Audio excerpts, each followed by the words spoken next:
So, good morning and welcome. After completing 7 monohybrid crosses, Mendel suggested the two principles of inheritance, which later got famous as laws of inheritance. The first one was law of dominance. Recently, we have completed the law of dominance, and we came to know that it is no more law, because though it is true, though it is significant, it is not universally applicable. मी असं म्हटलं की मेंडलनी P प्लांटवर जेव्हा 7 कॅरेक्टरचा study करण्यासाठी 7 monohybrid crosses केले, म्हणजे एका वेळी एकाच कॅरेक्टरचा स्टडी केला. तो 7 कॅरेक्टर स्टडी करण्यासाठी 7 क्रॉसेस त्यांनी केले, आणि मग त्यांनी जे निष्कर्ष काढले ते पुढे लॉज ऑफ इनहेरिटन्स म्हणून प्रसिद्ध झाले. तर मागच्या व्हिडिओमध्ये आपण पाहिला लॉ ऑफ डॉमिनन्स, आणि आपल्याला हे समजलं की तो खरा आहे, तो महत्त्वाचाही आहे, पण तो सगळीकडे लागू नाही. मग लॉ ऑफ डॉमिनन्स का एक रिकैप लो. क्या कहता है लॉ ऑफ डॉमिनन्स? तो sir, an individual who has a dissimilar alleles or allelomorphic gene. So in that individual who possess a slightly different form of gene called allele, only one allele expressed phenotypically. Sorry. That allele is said to be a dominant allele, and the allele that is present in the individual but do not express, remain unexpressed or suppressed, is said to be a recessive allele. Now, it seems to be very much true, because suppose you got an allelomorphic gene from your mother for curly hair and another allelomorphic gene from your father for straight hair. So will it happen that both the allele will express and someone has a curly plus straight hair? No, it will not happen. Either your hairs will be straight or will be curly. So if it is curly hair, then it's a dominant trait or dominant allele, and the straight one is recessive. But see the exception. Suppose we got a allele from mother for A blood group, IA, and from our father for B blood group, IB. But in that case, both the allele will phenotypically express, and the blood group is AB.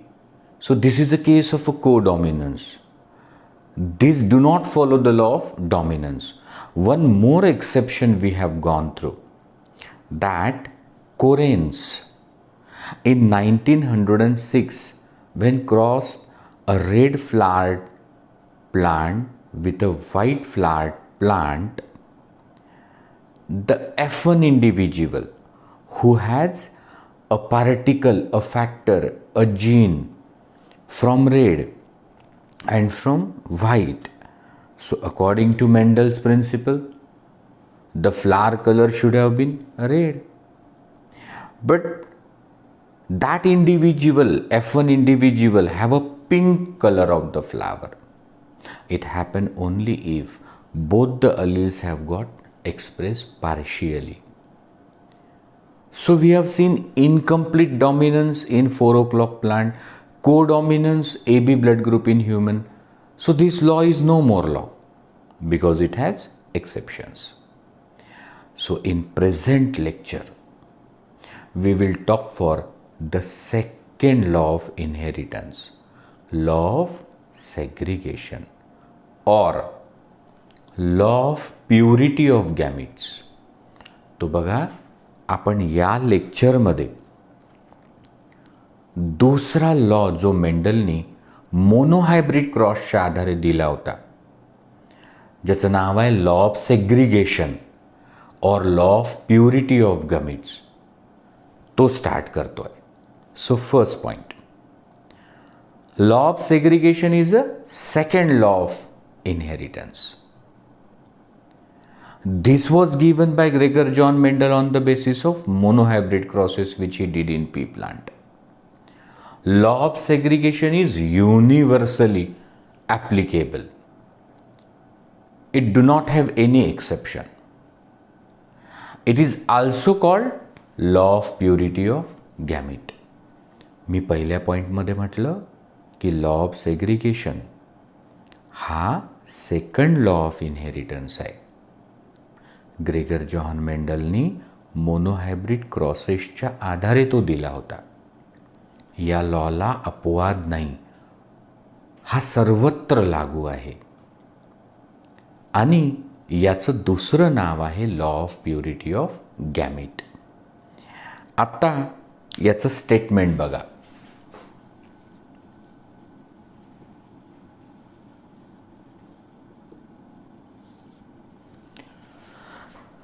और आप है ना Mendelism में या genetics में हमेशा जो भी पढ़ते हो वो एमसीक्यूज हो सकते, वो टेक्स्ट बुक हो सकता, वो चीज़ें हैं ना खुद पे लागू करने की कोशिश करो, अच्छे से समझ में आएगा. म्हणजे कुठलीही गोष्ट आहे ना स्वतःवर लावून पाहायची. जसं लॉ ऑफ डॉमिनन्स की हो, मग आपल्या आईसाहेबांकडनं आपल्याला ब्राऊन आयबॉलचा जीन आला आणि वडिलांकडनं आपल्याला ब्लू आयबॉलचा जीन आला. तर मग असं थोडी होईल की एक डोळा आईसाहेबांसारखा ब्राऊन आणि एक वडिलांसारखा ब्लू, असं तर होणार नाही. दोनपैकी एकच एक्सप्रेस होईल तर चांगलं समजतं. तो तसं पहा आता statement of law of segregation. A F1 individual, a hybrid individual, a heterozygous individual possess two dissimilar alleles. तो सर आपण स्वतःला कन्सिडर करू F1 हेट्रोझायगस किंवा हायब्रिड इंडिव्हिज्युअल आणि आपल्यात आले दोन डिसिमिलर अलील्स म्हणजे अलिलोमॉर्फिक जीन. समजा मला आईकडनं IN, वडिलांकडनं आला IB किंवा तुम्हाला. सो F1 इंडिव्हिज्युअल, हायब्रिड और heterozygous individual possesses dissimilar alleles. These two alleles remain side by side on homologous chromosome. समजा 9व्या क्रोमोझोमवर IA आहे जो मला आईकडनं मिळाला 9वा, आणि 9व्या क्रोमोझोमवर IB आहे जो मला माझ्या वडिलांकडनं आला. तो देखो ना,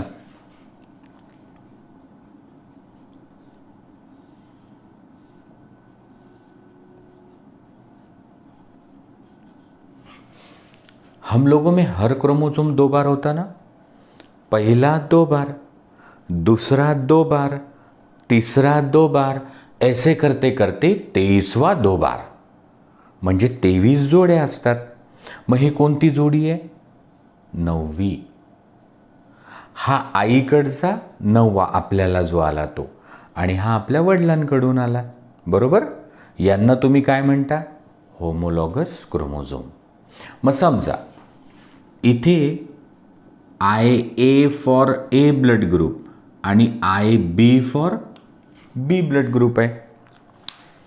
तो इन अ F1 हायब्रिड और heterozygous individual there are 2 dissimilar allelomorphic genes. बरोबर. They remain side by side. है side by side, but they do not mix, fuse, contaminate each other. म्हणजे ए ब्लड ग्रुप आणि बी blood group हे एकमेकाला mix, fuse किंवा contaminate करत नाही. Though they are side by side. तो ये शब्द कैसे आ रहे कि they do not mix, fuse, contaminate each other? देखो 1865 में ग्रेगर जॉन मेंडल ना जीन्स जानता था, ना क्रोमोसोम, ना मियोसिस, माइटोसिस, ना माइक्रोस्कोप. उसके ये विचार थे कि शायद हर ट्रेट के लिए हम लोगों के पास 2 पार्टिकल्स आते. ये उसके विचार आहे. म्हणजे समजा आपल्या आईसाहेबांचे केस कर्ली आहे, तो एक पार्टिकल फॉर कर्ली हेअर, आणि वडिलांकडनं आला a particle for straight hair. तो हे पार्टिकल मिक्स होत नाही असं त्याला म्हणायचं होतं. क्योंकि उस वक्त ये इस्टेब्लिश ही नहीं हुआ था कि what is a biochemical nature of a gene. माहीतच नाही की जीन कशाचा बनला. तो त्याच्या थिंकिंगनं विचार करत होता. म्हणजे तो त्याच्याप्रमाणे बोलत होता कि ये 2 पार्टिकल जो फैक्टर्स जिसको बोलते वो मिक्स नहीं होते, फ्यूज नहीं होते, कंटेमिनेट नहीं होते, भले ही वो है side by side. So see, the law of segregation states that in a heterozygous individual, 2 dissimilar allele remain together side by side without mixing, fusing or contaminating each other. But they separate from each other at the time of gamete formation. म्हणजे मला किंवा तुम्हाला कोणते 2 अलील आले? IA आणि IB. मग हे आपल्यात होमोलॉगस क्रोमोझोमवर साइड बाय साइड आहे, पण ते एकमेकाला मिक्स, म्यूज किंवा कंटॅमिनेट करत नाही. ते त्यांची स्वतःची मेंटेन करतात प्योरिटी. पर जब हम लोग सेक्सुअली मैच्योर हो जाते, व्हेन वी अटेन प्यूबर्टी, तो पुरुषों में टेस्टिस में होता है मियोसिस, आणि माता भगिनींमध्ये ओव्हरीजमध्ये होतो मियोसिस फॉर गमिट फॉर्मेशन. और देखो उस वक्त इनका होता है सेपरेशन. म्हणजे या व्यक्तीचा जिनोटाइप काय लिहितो आपण? IA IB. म्हणजे ए आणि बी दोघंही आहे की नाही. पण याचे गमिट्स कसे पाडतो आपण? IA IB. सो काय झालं? सेपरेशन. याला म्हणतात सेग्रीगेशन. तो याला अपवाद असूच शकत नहीं, क्योंकि हर व्यक्ति गमिट फॉर्मेशन के लिए क्या करेगा? मियोसिस. और अगर मियोसिस होगा तो होमोलोगस क्रोमोसोम का होगा सेपरेशन. जब 1900 में मियोसिस का पता चला कि मियोसिस के मियोसिस 1 के एनाफेज 1 में होमोलॉगस क्रोमोसोम का होता separation. The people came to know the greatness of this person कि 50 साल पहले बिना माइक्रोस्कोप, बिना क्रोमोसोम, बिना जीन, बिना मियोसिस, माइटोसिस, इस व्यक्ति ने कितना करेक्ट प्रेडिक्शन किया. तो जेव्हा जेव्हा गमिट फॉर्मेशन होतोच मियोसिस. मियोसिसला हे क्रोमोझोम होतीलच सेपरेट. पहा बरं, तुमच्यात किंवा माझ्यात सोबत कोण होतं? ए आणि बी. पण हे गमिटमध्ये सोबत आहेत का? नाही. 50% स्पर्म काय असतील? ए वाले, 50% बी वाले. एखादी माऊली असेल तर तिच्या अर्ध्या ओहामध्ये ए, अर्ध्यामध्ये बी. तो सर इसको लॉ ऑफ प्योरिटी ऑफ गमिट क्यों कहते? देखो, क्या है मेरा ब्लड ग्रुप? तो सर AB. ओके. क्या है मेरा genotype? IA, IB. Is it not that I have A as well as B together? Yes. म्हणजे ज्याचा कोणाचा AB ब्लड ग्रुप आहे त्याच्यामध्ये पहा A आणि B दोन्ही आहे, म्हणजे तो मिक्स आहे, इम्प्युअर आहे, भेसळ आहे. पण पहा बरं, जरी व्यक्ती असेल भेसळ, म्हणजे दोन्ही अलील आहे त्याच्यात, आहे ना. पण त्याच्या गमिटमध्ये असं झालं का? नाही. गमिटमध्ये फक्त ए किंवा फक्त बी, आणि आपल्यामध्ये ए आहे आणि बी आहे.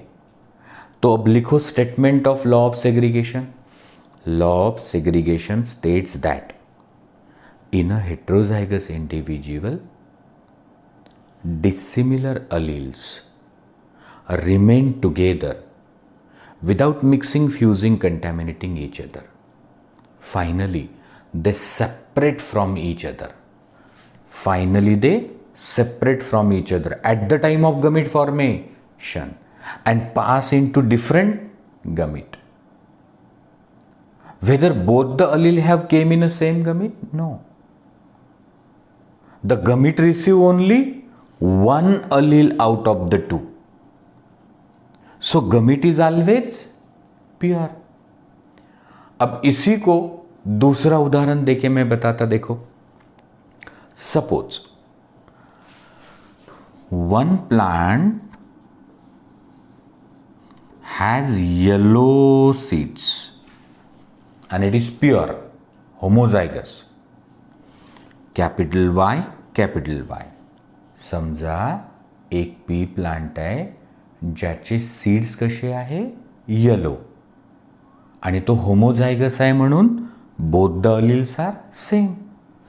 It is cross with another pea plant who has green seeds.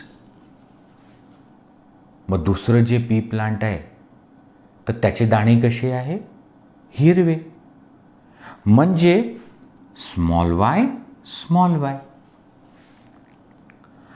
When these two plants are crossed,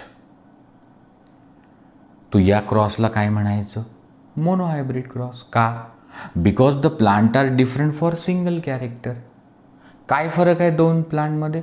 sorry, याचे सीड्स येलो आहे आणि त्याचे ग्रीन आहे, म्हणजे फरक कशाचा आहे? Seed colour.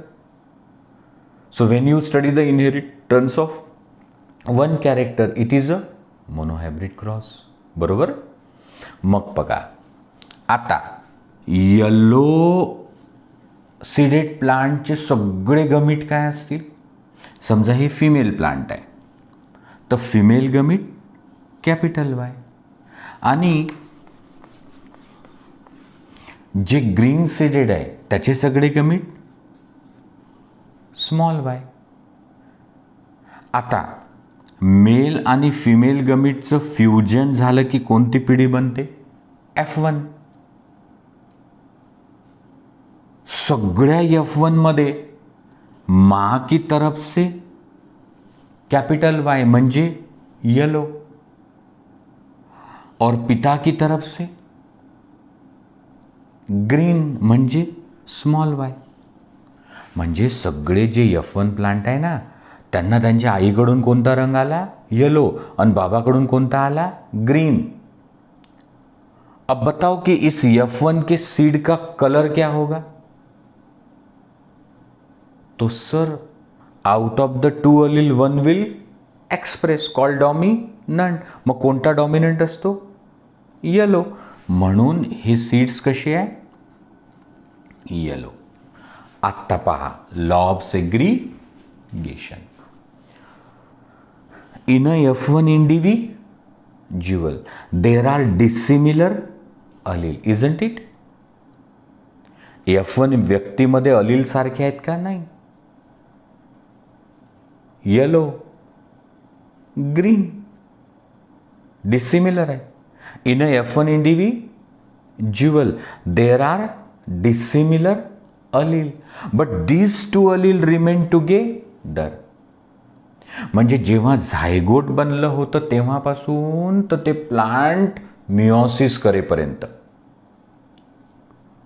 So in a F1 individual the two dissimilar allele remain together without mixing, fusing, contaminating each other.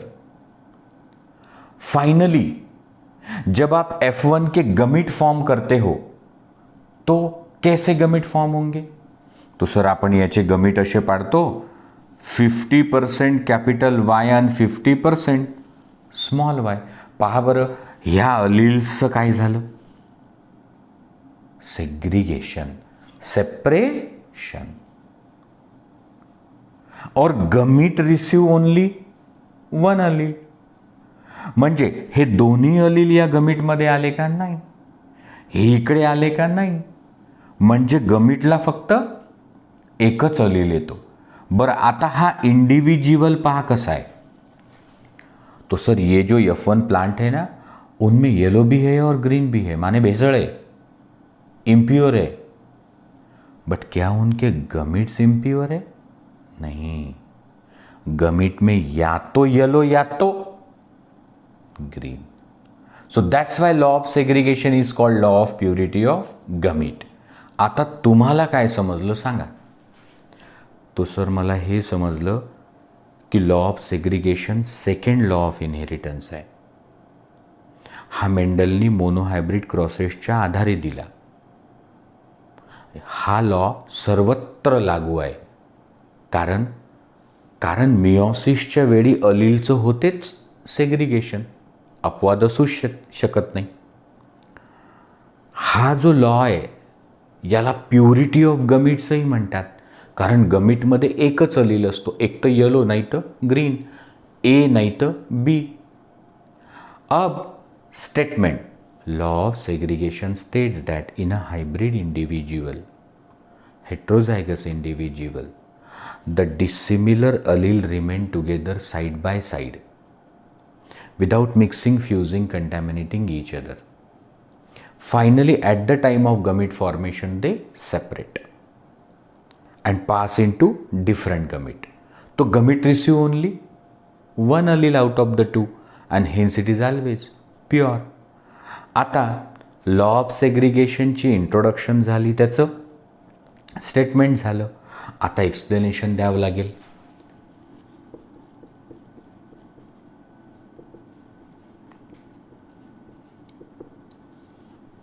पहिला point, suppose a cross is made. Suppose a cross is made between homozygous yellow seeded capital Y and homozygous green seeded small y plants. समजा एक cross केला दोन homozygous प्लांटमध्ये, एक yellow seeded आणि एक green seeded. त्यांचे genotype capital Y small Y. Then all F1 will have genotype. तो सर सगळ्या F1चा जिनोटाइप असेल capital Y small Y.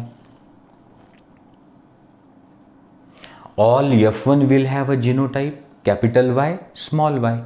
Capital Y for yellow, small y for green. So these F1 individual possess dissimilar alleles side by side. म्हणजे मेंडलच्या भाषेत बोलायचं झालं तर हे जे F1 प्लांट आहे याला एक पार्टिकल आला येलो आणि एक पार्टिकल आला ग्रीन. तो these two particle in F1 individual remain together side by side but do not fuse, mix और contaminate each other. So this is capital Y and this is small y.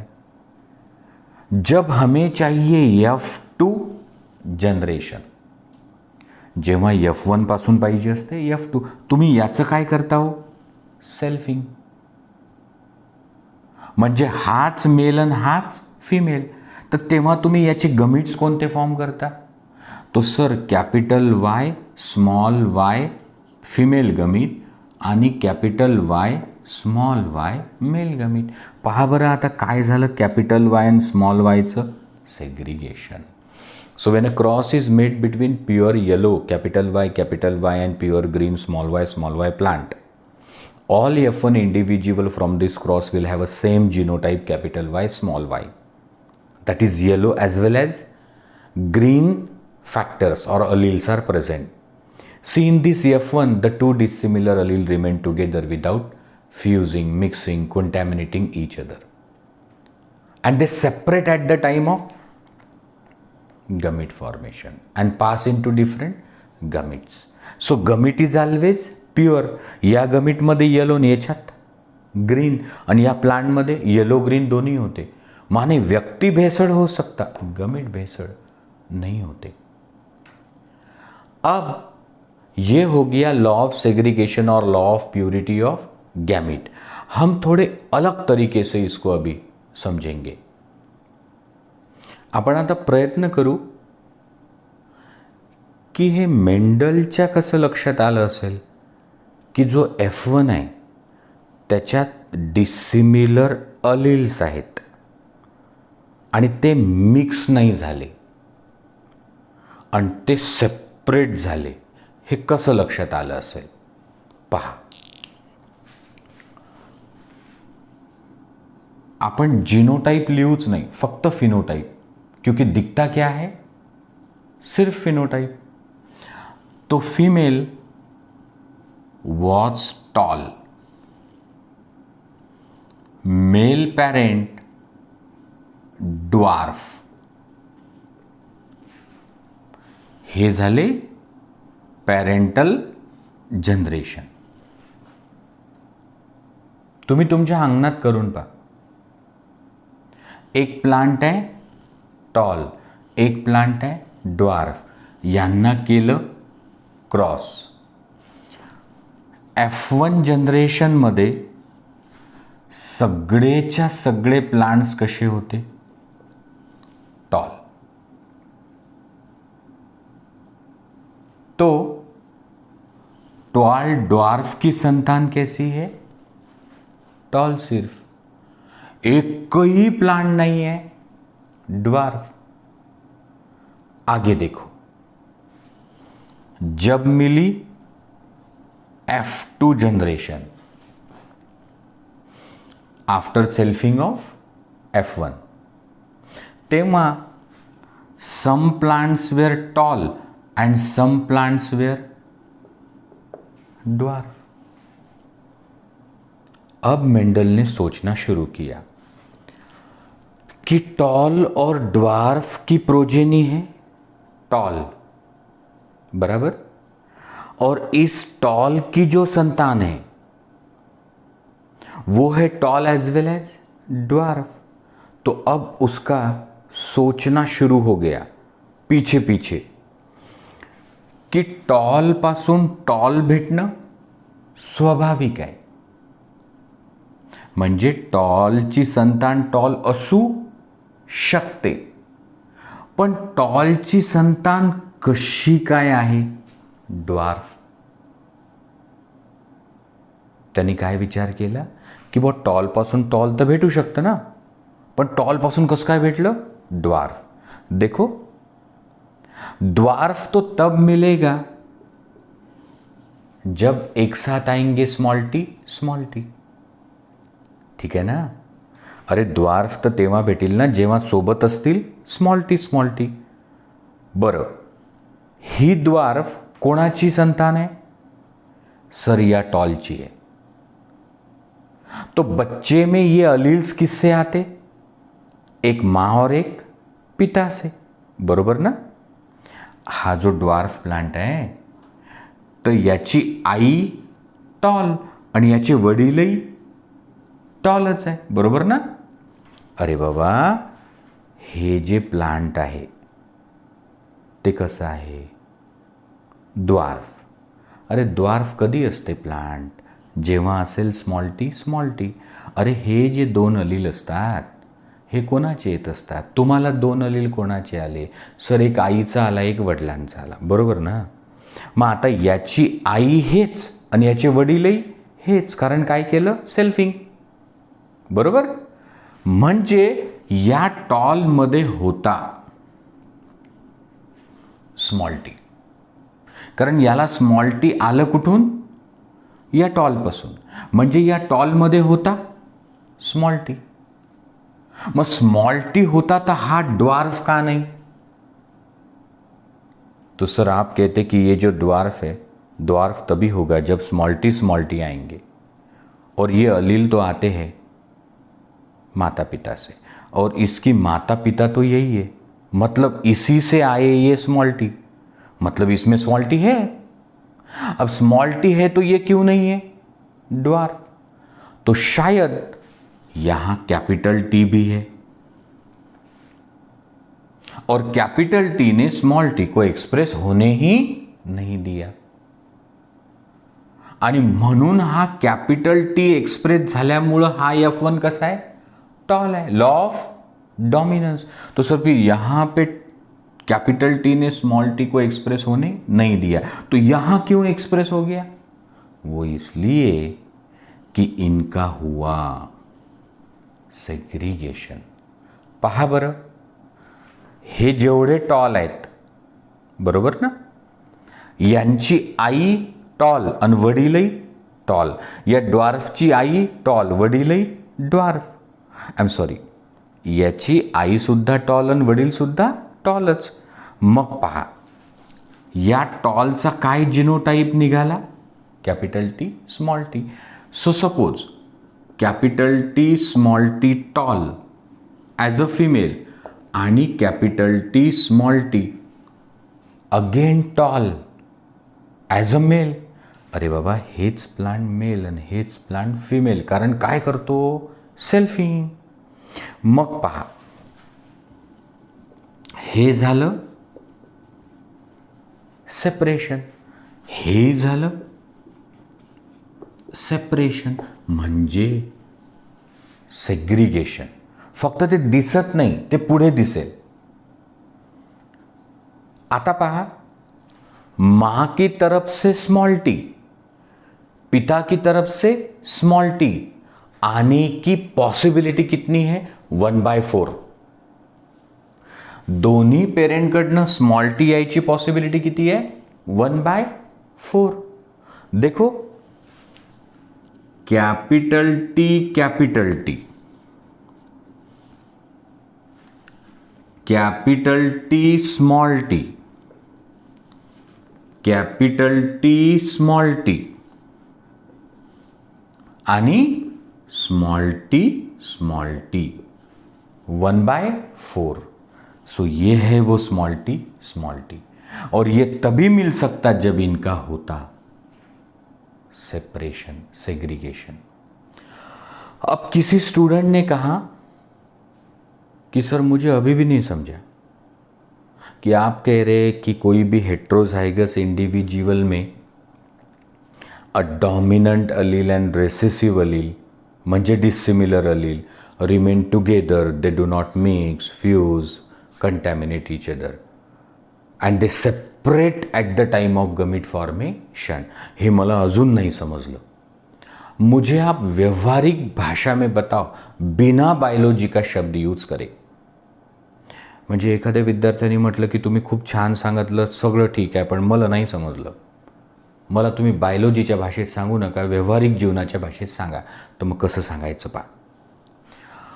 हा जो tall आहे ना दिसायला, याला capital T आईकडून आला आणि स्मॉल टी वडिलांकडून आला, आणि हे दोघं कधी फ्यूज होत नाही, कंटॅमिनेट करत नाही, आणि हे सेपरेट कधी होतात?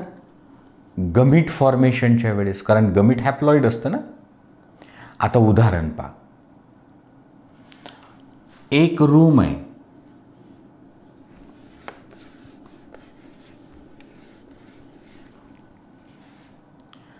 या रूममध्ये एक अकोल्याचा स्टुडंट आणि एक अमरावतीचा स्टूडेंट, एक रूम में अकोला का छात्र और अमरावती का छात्र एक साथ रहते,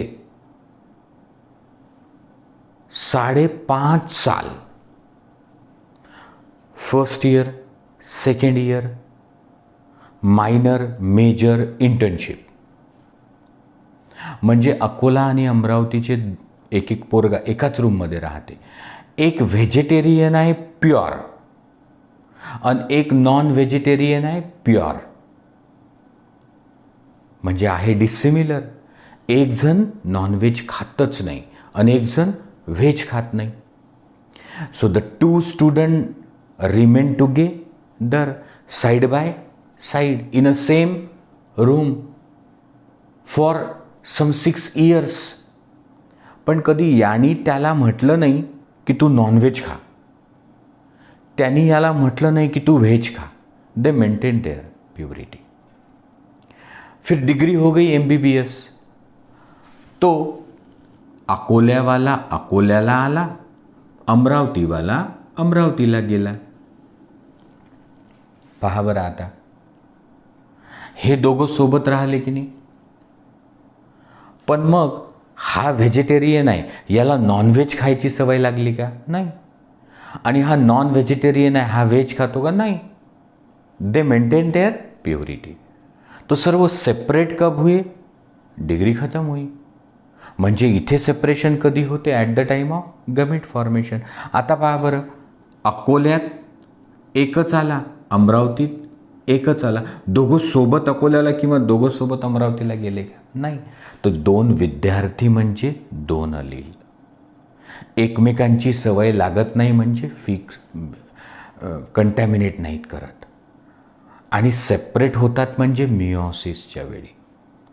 हे असतं law of segregation or purity of गॅमिट्स. आता तुम्ही हे 7 मोनोहायब्रिड क्रॉसेस करून पाहायला पाहिजे. त्या 7 मोनोहायब्रिड क्रॉसेसचे ऑब्झर्वेशन डोळ्यासमोर आणा की tall dwarf produce tall, round wrinkle produce round, yellow green produce yellow. म्हणजे 2 पैकी एकच असते F1मध्ये आणि F2मध्ये दोन्ही असते, but in a ratio of 3:1. तो 2 में से एक ही दिखता है लॉ ऑफ डोमिनेंस और F2 में दोनों दिखते हैं बिकॉज ऑफ सेग्रीगेशन. आणि आत्ता पुढच्या लेक्चरमध्ये मी तुम्हाला शिकवेल बॅकक्रॉस, टेस्ट क्रॉस. आणि त्याच लेक्चरमध्ये एक मी 25-30 न्यूमेरिकल सॉल्व करून देईल की कसं वाचत असतात MCQ. आणि मग चालू होईल डायहायब्रिड क्रॉस, म्हणजे inheritance of 2 gene simultaneously. Thank you.